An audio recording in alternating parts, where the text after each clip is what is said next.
Di ba duwa-duwa raman nga tua, nganong masakitan man ko kung magkuyog mong duha.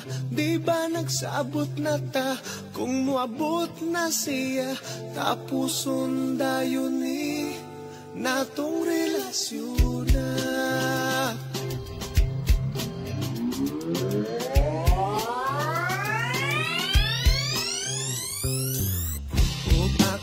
Karon nakapangutanan, nganong karon pa man ka nga may uyab na tangduha.